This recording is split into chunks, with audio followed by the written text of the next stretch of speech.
episode 113 of Beer with Strangers. I'm your host, Tony Russo, and we're joined this week, as I'm joined each week by... This is Doug Griffith, Extreme Brewing Supplies, and I'll start off the weather report. Relatively nice out there today, not too cool. Sun is not out near as bright as it was yesterday, but a lovely fall day. Yeah, and I hope it's like this Saturday for the Shorecraft Beer event. Yeah, and I feel like it's going to be, it's supposed to be real nice. If they're, again, we are having a beer festival this weekend that is on October 29th, 12:30 to 4:30, and there are still some VIP tickets left. There are only 40. That's in Ocean City, Maryland. In Ocean City, Maryland, right on the bay. It's Sunset Park. It's going to be gorgeous.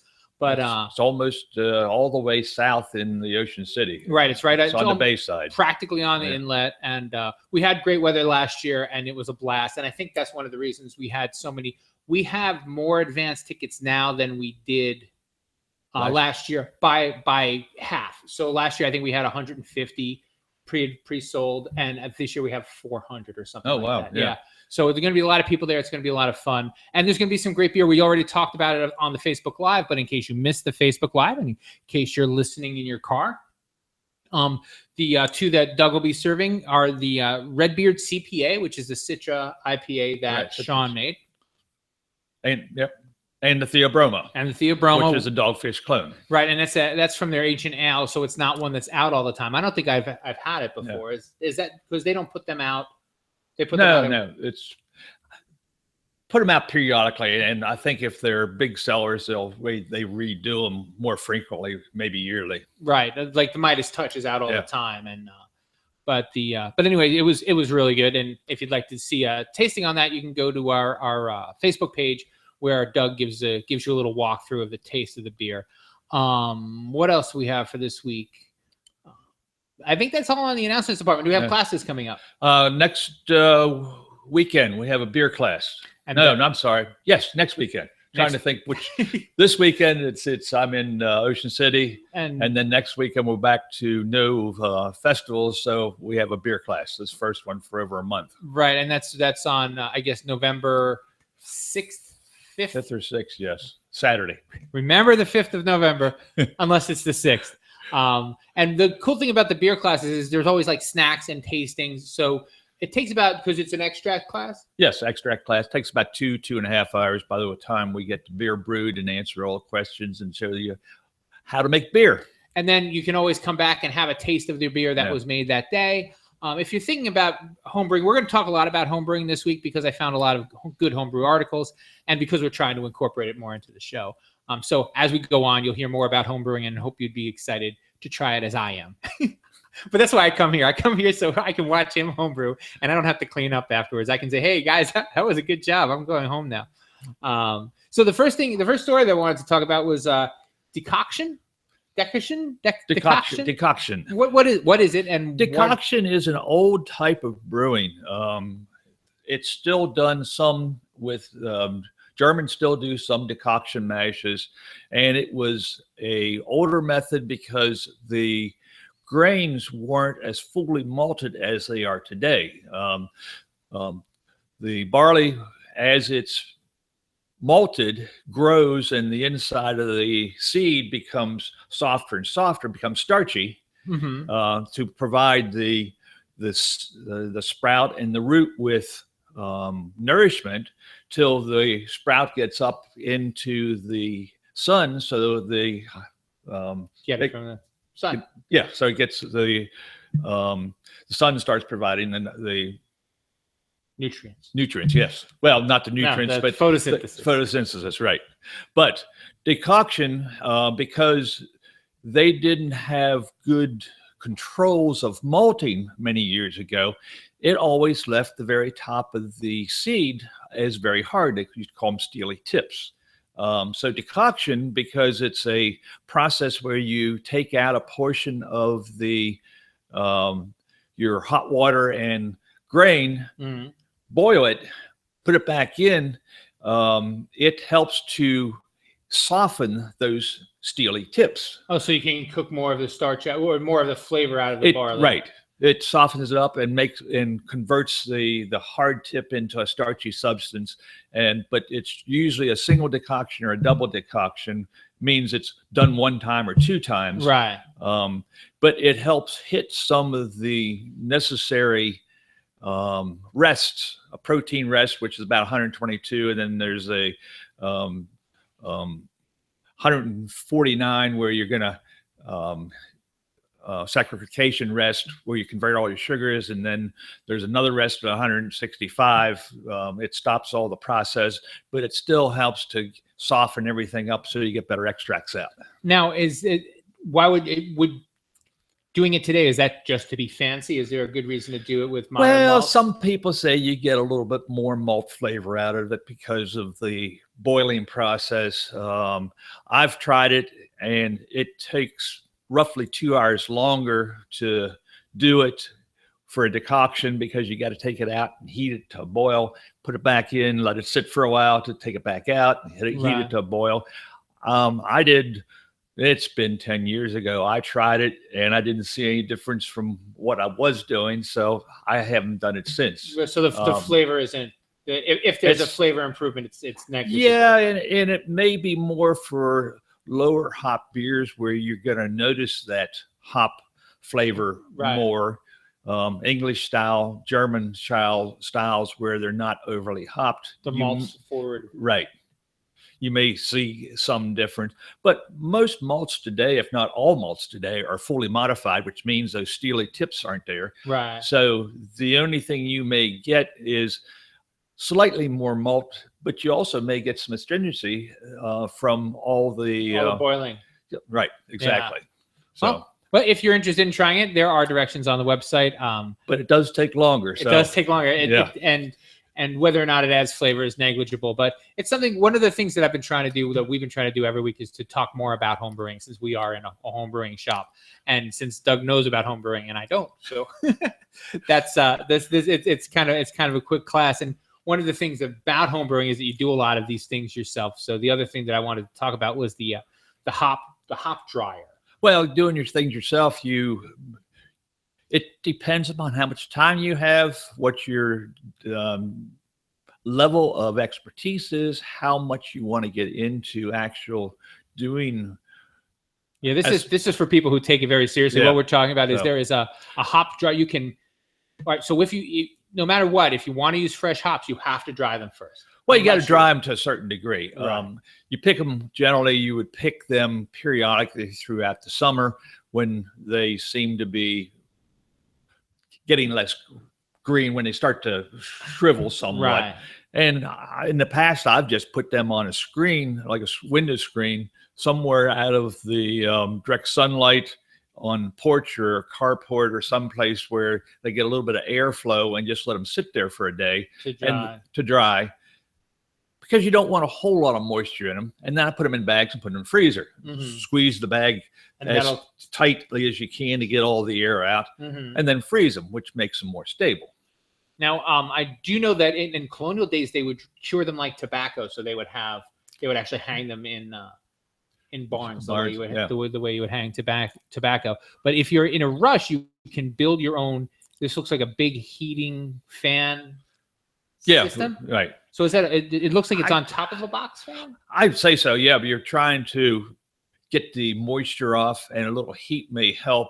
Or I'm not. Do they have a heater on it at all? It just may be a screen with a fan underneath to drive the moisture off, and then it should even be quicker than just a screen. Yeah, but it's not. It's the point is, one of the points that they made is that putting it in the oven's not a great idea. No, warms it too much. And I'm not sure you can get an oven low enough where it would be maybe just 100 degrees. Right. Which is hot temperature in the summertime, but not overly hot. Right. And in the wintertime, it's if you're going to do the effort to dry your own hops, this is another way to do it. Because if you want to leave them out in the fall, by the time they get warm and dry. But in older times, it may be better. You maybe had to dry your hops enough so that they were stored and they weren't put in any refrigeration. Right. They had to be dry enough so that they wouldn't mold when they were all put together. And generally, at that point, they would have been compressed as much as possible to reduce space too. Right. And I know that there also are wet hops beers. Like Torpedo is a wet hops beer, Right. and it's not bad. It's a different But they're flavor. not even.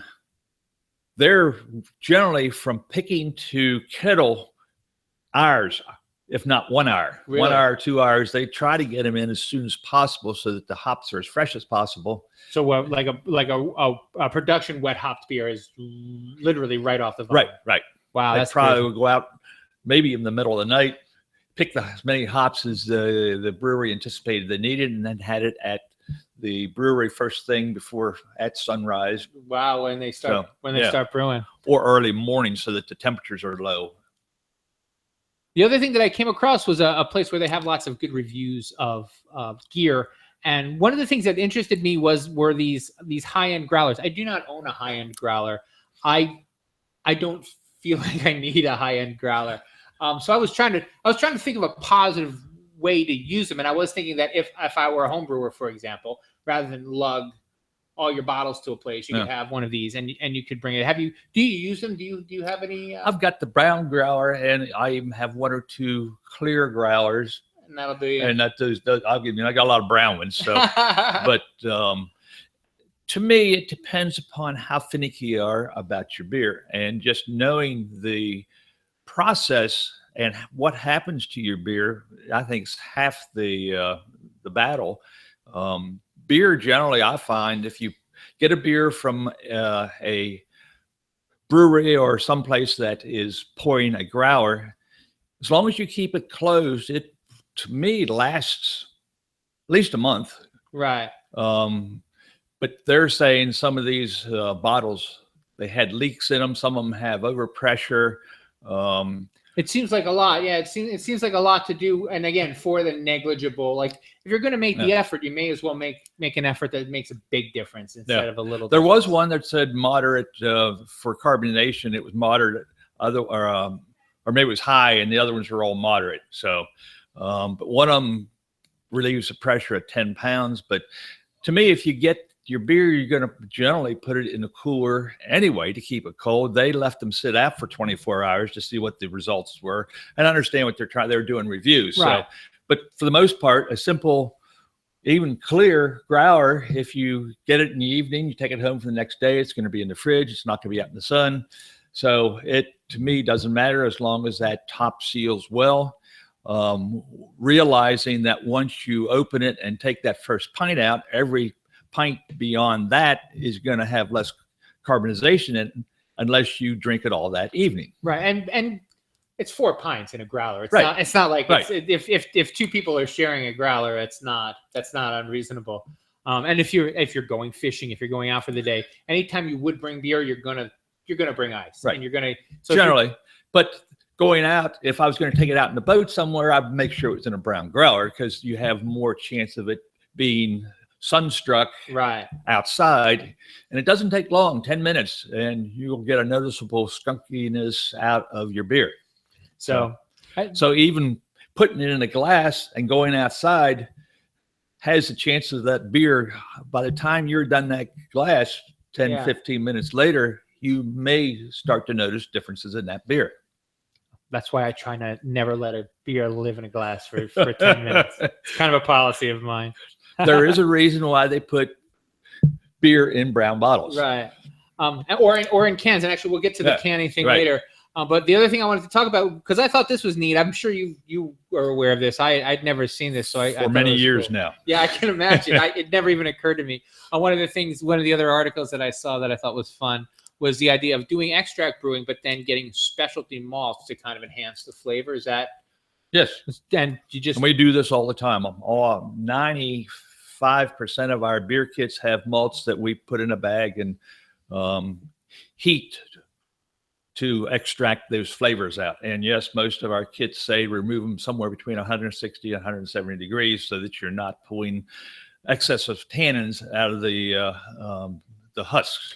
And is this because is it less expensive or more efficient to get efficiency extracts for doing extracts? You only have so many different flavors of extract. You have the other ones aren't. Extra light, pale, golden, amber, porter, and dark. are They're all an base extra malts, dark. Yeah. They're all malt extracts that you can start out with the basic to make flavor. basic beer. Right. And they do make basic beer. To enhance it, you can take and a lot of our kits have the Pilsner, that's the extra light, or the Golden as base malts, and then a malt extract, and then we add the specialty malts to it to enhance the flavor. So you can make even stouts. Some of our recipes start out with the Golden and put 2 pounds or so of dark malts in it to make a stout. So it's just and I think it just enhances the flavor because you're using a fresher product, the grains, to influence the final flavor of the beer. Now, how uncommon is it for people to just use pure extract then in their beer? Do they do that anyway, or? You can. It simplifies the process some. You don't have to have a bag or a strainer of some sort to handle the grains. You don't want to boil your grains, so you want to get them out of the brew pot somewhere between 165 and 170 degrees generally. So the just pure extract does make good beer. It's just it limits you on what flavors you're going to do. You can change your hops up, which changes the flavors. But other than that, you can't change the color or the malt profile anymore without some additional specialty grains. Very cool. And speaking of specialty grains, and adding grains, did you get a chance to look at this story? That's a lot of effort, right? And so what we're taking a look at is can you make a 21% alcohol on all grain beer? And the answer is yes. Yeah. But he spent lots of time on the fermentation side. And you just keep adding yeast? Well, he extracted, he started with 18 gallons of wort. Started with lots of grain, that's a huge pot. 2 brew pots, boiled that down to 4 gallons. So as you boil down, your sugar content's going to go up. Right. He started with a 1 gallon starter, which meant he had a lot of yeast. And then he started adding small, I think he started with a gallon to start with, a gallon in a gallon. So it started that fermentation at that. Right. And then the other gallon, he put in 1 quart jars. So he had 4 quarts. No, sorry, I think he started with 1 gallon and the other had been 12 quarts. Wow. So, and as the first one finished fermenting or slowed down, and he said a noticeable slowdown, then you'd add another quart. And so every day or 2 days, he was adding another quart of wort. That is labor intensive. So, but it's easier on the yeast because the yeast would take the smaller amount, ferment it, create the alcohol, and then you'd add some more to it. So it wasn't getting into a sugar shock. The alcohol, as it grew, it became more accustomed to it, and they were using a WPO 99, which is a high alcohol tolerant yeast. I think the actual said it was good to 25%, and that's the White Labs yeast. Wow. But yes, it's much effort. And the only problem with the 21% beer, you can't drink much of it. Yeah, I know. And you're going to be in the snifter size, maybe 8 ounces is. Yeah, it's practically a brandy. Right. It's right.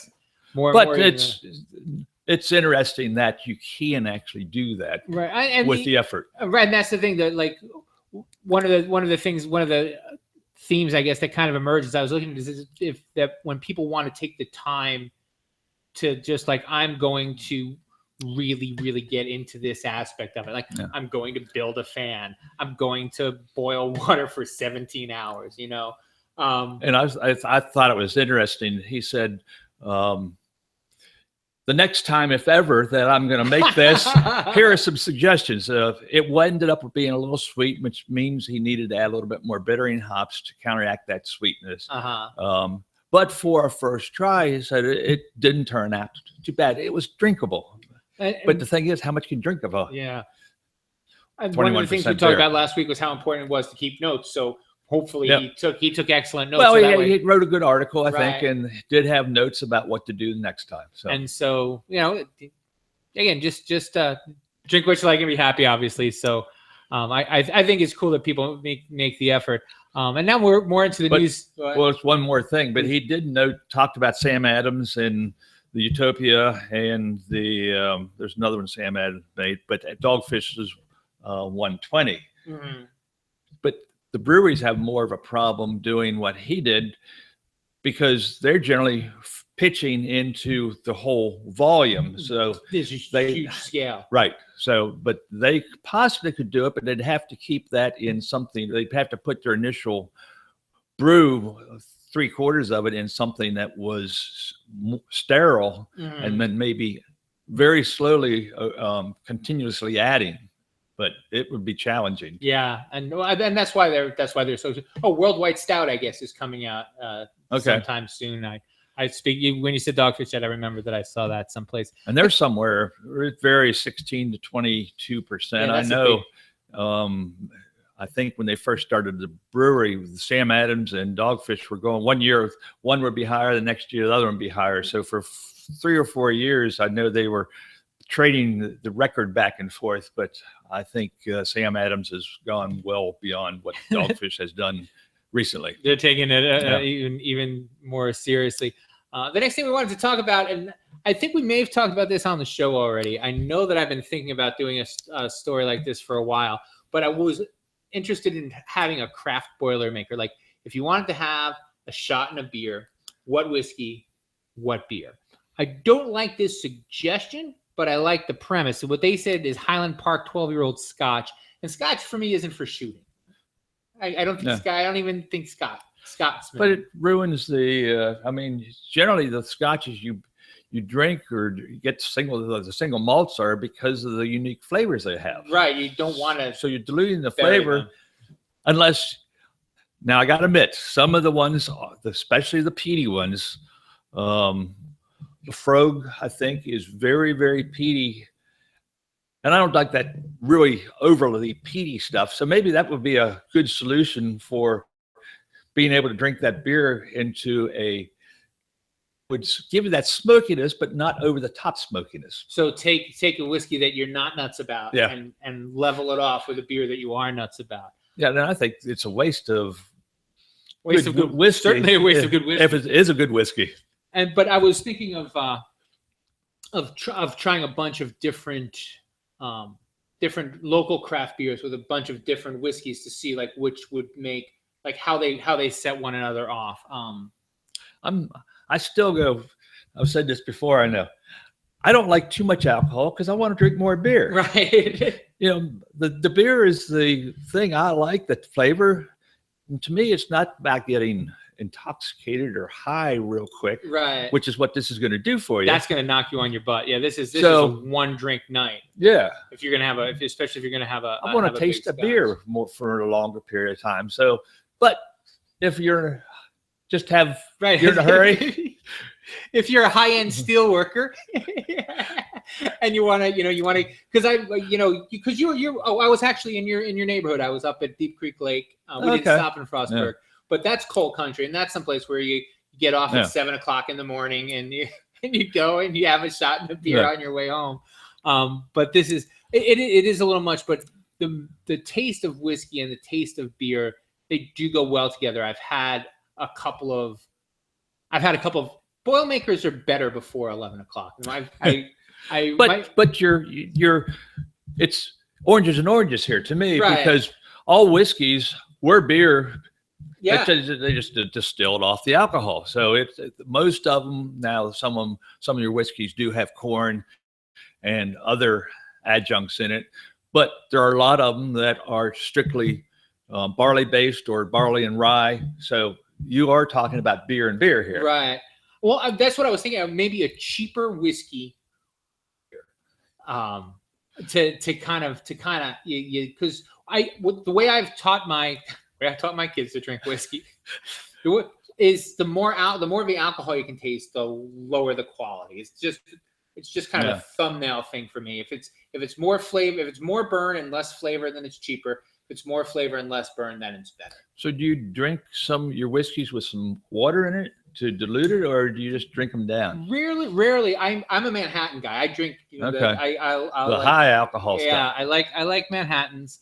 And I'll put sometimes a little bit an ice cube in a rye or in a bourbon. I leave my scotch alone. But I'll if I have a glass of scotch, I'm going to have like a glass of scotch over the course of over the years I've found that diluting it with a little bit of water cuts that burn some, but enhances the flavor. So you taste the flavors more. Right. And again, to me, it's not about the alcohol as much as to get the flavor. Right. And that's what I've been buying. I try to buy better whiskey and better bourbon, so that a little bit, like I said, an ice cube or a sprinkle, just to kind of loosen up the flavors is always. But my thing with ice cube, you're cooling it off so you don't get all the flavors. Right. Even though over time it's going to melt and you're going to get that ice cube's probably going to go away before you're actually done drinking. But my thing is the water, cool water, just tap water, right, dilutes it but doesn't chill it, so you have all that flavor. There you go. I like you talked about the warm beer today. Right, same thing. You get more flavor from that. Flavor. That's what my thing is. Absolutely. I like the flavors. You want to have the tastes. Yeah. And speaking of the tastes, we were talking about a couple things. Speaking more of Dogfish Head, it looks, I guess, they are starting to can. Yes, that's what I understand. Yes. I don't know anything more about it except that, I mean, I certainly wouldn't mind having a can of 60-minute IPA. Well, I think they're realizing that a lot of people like the cans. The fact that it's more portable, it's lighter, less likely to break. You can take it on a boat and not have to worry about breaking glass, or to the beach, right, and not have to worry about breaking glass again. And the take-home end weighs a whole lot less, right, and you can compress it and put it in a trash can and even get some money for what you're recycling. Right, and there's also and as you said, it travels better not just for one person, but in a truck you can fit more cans than you can bottles. And so the Oscar Blues has announced that they're going to be exporting, and they're doing lots of things. Yeah, well, they're among the first that did. They've been in cans since the beginning or something. Yeah. They said since 1996 or something like that. So for a very long time. But they're also exporting all over Europe and all over South America. So they're exporting. I think they're like 12 different countries. To be South America, Brazil. I don't think I think sometime this fall or next spring they're going to Brazil, which is a huge market. And so that's very exciting for them. And good luck. It's kind of interesting because I don't know what the canned market is like in Europe. I know that it's extensive in South America, but I don't know about the European market for canned beer. I don't know either. The Europeans are very high on recycling, and I know most of the bottles you see in Europe are recyclable. So the bars you go into recycle all their bottles back to the breweries, but the cans are a much smaller. Right. Less space and also highly recyclable. Yeah. I love that they have I put it in the blog, but the distributor in Belgium is called Americraft, and it's a distributor that specializes in importing American craft beer to Belgium, which is just goofy. I wonder how pale ale will taste after it's been on a truck and a boat and a truck. You know what I mean? That's something that you've got to wonder about, which is why I guess a can is kind of superior to a bottle in that way, because there's no air at all and no light at all.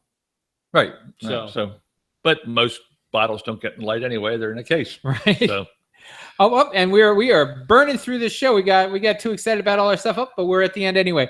And so, last but not least, is the recipe of the week. How hungry did that make you? It sounded good to me. Something I would like to try. It's called the molasses porter quail with baby lettuces and Maybach vinaigrette recipe. So molasses porter. It's equal parts molasses and porter. So that's going to be a very, very thick. I got the molasses and the porter. You got the quail. Well, I feel like it would go well on duck or any kind of gamey bird. And we were just talking about eating more venison before. I'm sorry, I was just talking about eating more venison before we came on. So I'll bet it'd be just fine on any kind of dark. Oh yeah, I think so. Any kind of dark game. But I'm really excited to try the Maybeck vinaigrette because that's something you can put on any salad. Maybach, and that's like that's a lighter lager. Yeah, it's not overly dark. Usually brewed sometime in the winter time and saved for spring. Right. So that's the spring beer. So that's why it makes it a good salad pairing. So check out that recipe. If you have any recipes you want to send along, we'd be happy to share them. And we'd be happy to tell people that you sent them along if that's what you wanted to do. And if you happen to come across some quail, you can drop them off the shop at any time. Well, quail, I think you can hunt quail here, yes, but I think you gotta. They're not very big birds. No, you got to get a lot of them. I thought they were pigeons at first. I'm like, I'll go pigeon hunt. They're about the size of the pigeon anyway. So, or squab, I guess. Yeah. That sounds better than pigeon. Well, I think squab is like the veal of pigeon. Yeah. Is the difference. Well, that brings us to the end of the show. It's been a good week. Remember, please to follow us on social media. You can find Extreme Brewing at extremebrewing.com. It works either way with the E or with just X. How do you say it? You can spell with an E or an X. It's extremebrewing.com. There you go. You can spell with an E or an X. It's extremebrewing.com. I might write that down next to the sign for next week. And you can find me at surecraftbeer.com. You can find me socially at my name backwards. It is OSSURYNOT. Remember, if you're interested in having a class here, they have classes posted on their website. They will also have classes if you get 4 or more of your friends together and want to come and all brew beer together and learn how the process works, have a couple snacks, have a sample of some of the beers they make. All the beers that they make here are so good. If you want to try them, 2 of them will be at the Shore Craft Beer Festival, OCtoberfest, which is this Saturday, the 29th. There may not be, as I'm speaking, we may already be sold out of the VIP tickets, but there are still at least general admission tickets. I think it's $35. Lots of great beer, including the Theobroma and the Redbeard's CPA, which are only available here. Plus a lot of the local breweries. All the local breweries will be there. Most of I think we may have had a recent dropout. We haven't confirmed that yet. But many of the local breweries will be there. Only local breweries. There won't be any breweries from out of the area. So that's exciting. And until next week. I know I talked a lot about different alcohol levels today, but drink what you like and be happy. All right. We'll see you, folks.